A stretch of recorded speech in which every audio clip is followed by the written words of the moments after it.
অতসী দিদিকে মনে আছে তোমাদের? সেই যে দীঘল কালো চোখ, একরাশ ঢেউ খেলানো কালো কোকড়ানো চুল ছিল যার। মনে নেই তোমাদের? রগের ঠিক দুই পাশে গোছা কিছু চুল বাঁকা হয়ে থাকতো, ঠিক যেন প্রতিমার মুখ। আর তার সেই অদ্ভুত সুরেলা কণ্ঠের গান, কাটে না সময় যখন আর কিছুতেই। দিদিয়া যখন গানটা গাইতো, হঠাৎ করেই পরিবেশটা কেমন গুমোট হয়ে উঠত। অথচ কি ভালোই না গানটা গাইতো আমার সেই কাজলা দিদি। তোমরা হয়তো জানো না, আমি অতসী দিদিকে ওই কাজলা দিদি বলেই ডাকতাম। খুব সকালে পড়তে যাওয়ার সময় রোজ দিদিয়াকে দেখতে পেতাম কলতলায়। একরাশ সক্রি এটো বাসন নিয়ে মাজা ঘষা করত। বাড়ির কেউ তখনও উঠত না। আমাকে দেখে দিদিয়া বলতো, ভালো করে পড়াশোনা করবে কিন্তু। তার সেই হাসি মুখের কথাগুলো এত ভালো লাগতো যে আমিও হেসে ফেলতাম। আমাকে কি যে ভালোবাসতো তোমাদের তা কি করে বোঝাই বলো তো। আদর করে আমায় ভাইয়া বলে ডাকতো। বলতো, আমার সোনা ভাইয়া। ভাই ফোঁটাই ফোঁটা দিত। ঘরের তৈরি নারকেলের নাড়ু, তিলের নাড়ু আর নিমকি। কি যে অপূর্ব তার স্বাদ, আজও ভুলতে পারিনি। ফোঁটা দিয়ে দিদি একবার বলেছিল, গরিব দিদিয়া তোর, ভাইয়া নূতন জামা প্যান্ট তো দিতে পারবো না, নূতন জিনিস আজকের দিনে দিতে হয়। আয় কোমরে লাল ঘুনসি বেঁধে দিয়ে তোর মঙ্গল কামনা করি। বছরে ঘুনসি পাল্টানোর তো ওই একটাই দিন ছিল আমাদের। প্যান্ট আগলাতে ওটা যে কি কাজে লাগতো তখন। আমি তো তখন সবে 8-এ পড়েছি। অত শত ঘোর প্যাচ বুঝতাম না। কাজলা দিদিকে মায়ের মতোই ভালোবাসতাম কিনা বেশ মনে পড়ে। দিদিয়া সার্থক দাকে ভালোবাসত। চিঠি দিত আমারই হাত দিয়ে।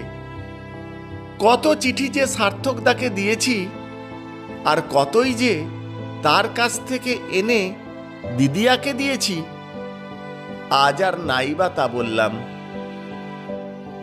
একদিন খুব সকাল সকাল দিদিয়াদের বাড়ি গিয়েছিলাম। দেখি বাড়িতে ভীষণ চিৎকার চেঁচামেচি। দিদিয়াকে তার কাকাই বাঁশের বাতা দিয়ে বেদম মারছে। মার খাওয়ার পরেই তার মুখ থেকে অস্ফুট এক গোঙানির আওয়াজ বের হচ্ছিল। এটা দেখে আমি চুপ থাকতে পারিনি। ছুটে গিয়ে কাকায়ের পা ধরি। মেরো না কাকা, আর মেরো না। কাকায়ের পা দুটো জড়িয়ে ধরে বলি, আমার দিদিয়া মরে যাবে যে। পড়ে পড়ে মার খেতে থাকে দিদিয়া। কান্নার আওয়াজটুকুও বের হলো না তার মুখ দিয়ে। অমানসিক মারের হাত থেকে দিদিয়াকে রক্ষা করতে আমার ছোট্ট শরীর দিয়ে আড়াল করি তাকে। দুবার বাতার আঘাত আমার পিঠে পড়ে। কি যে অসহ্য তার জ্বালা বুঝে যাই তখনই। তাহলে আমার দিদিয়া কত কষ্টই না পেয়েছে। আমার আকুল ক্রন্দন আর মার খাওয়ার অসহ্য শক্তি দেখে কাকাই থম মেরে যায়। দিদিয়ার বাবা জেঠুও অবাক আমার কাণ্ড দেখে। জেঠুর কথাই মার বন্ধ হয়। এতক্ষণ দিদিয়া অত মার খেয়েও কাঁদেনি। আমাকে মার খেতে দেখে অঝর নয়নে কেঁদে চলে আমার দিদিয়া। কাঁদতে কাঁদতে বলে চলে, আমার যে সারা জীবন মার খাওয়ার কপাল রে, আমার জন্য তুই কেন মার খাবি।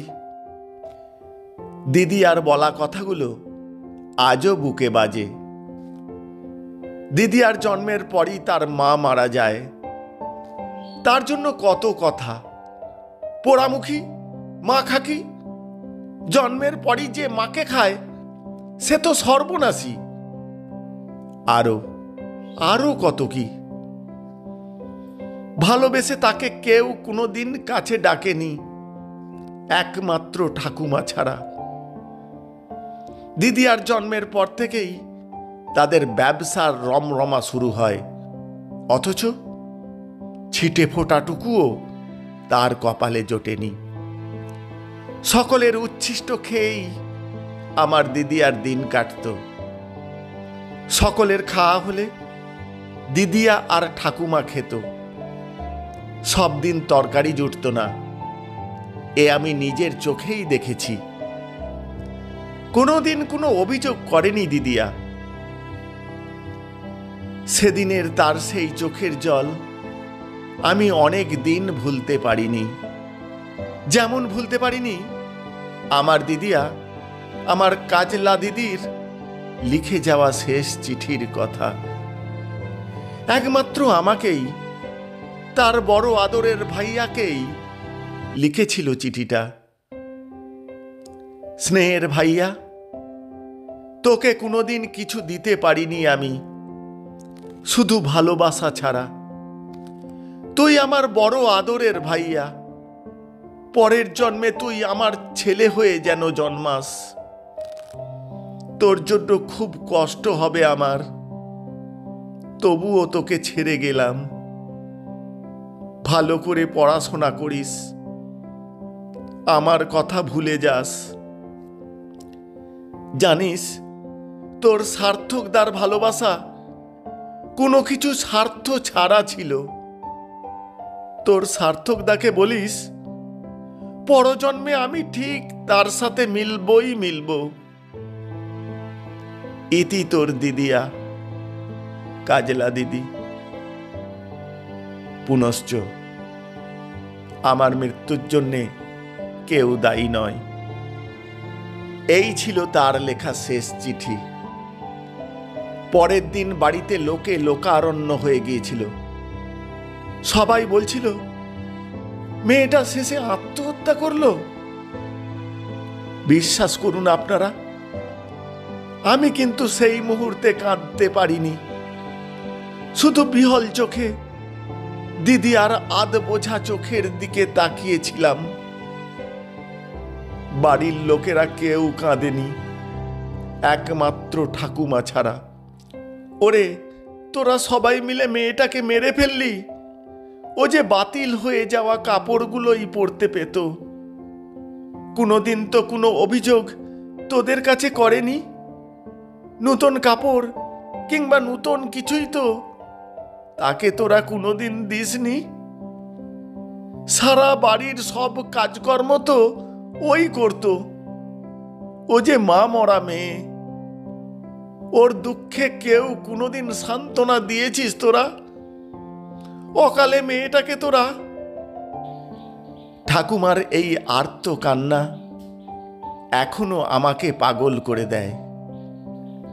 ঠাকুমার কান্নায় আমি আর নিজেকে ঠিক রাখতে পারিনি।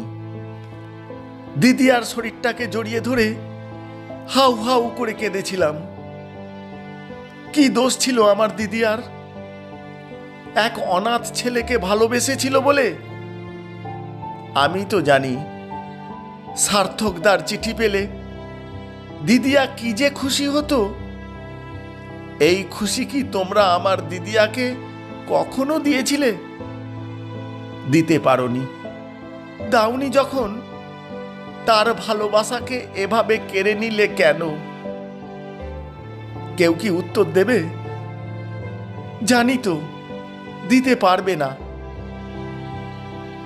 এরপরে সার্থকদাকে অনেক খুঁজেছি, পাইনি। অনেককে জিজ্ঞাসা করেছি, সদর্থক উত্তর কারো কাছ থেকে পাইনি।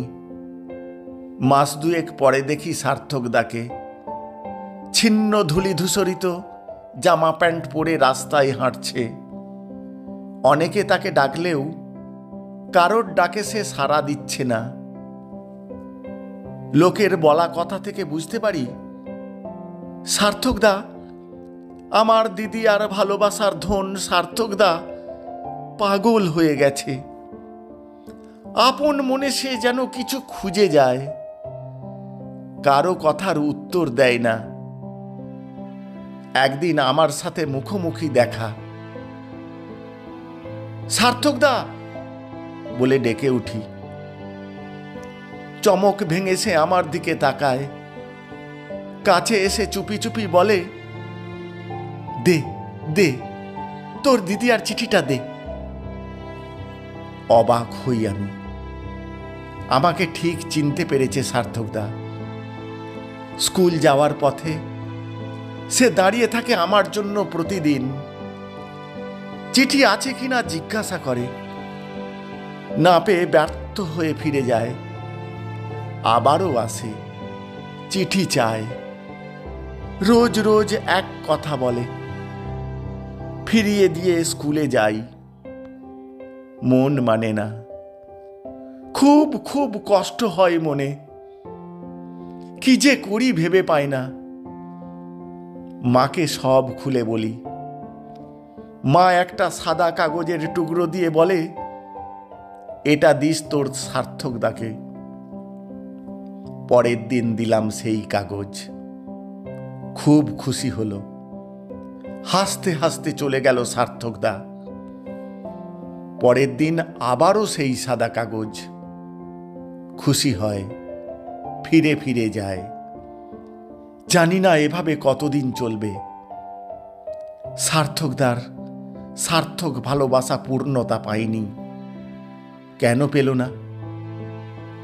কে এর উত্তর দেবে?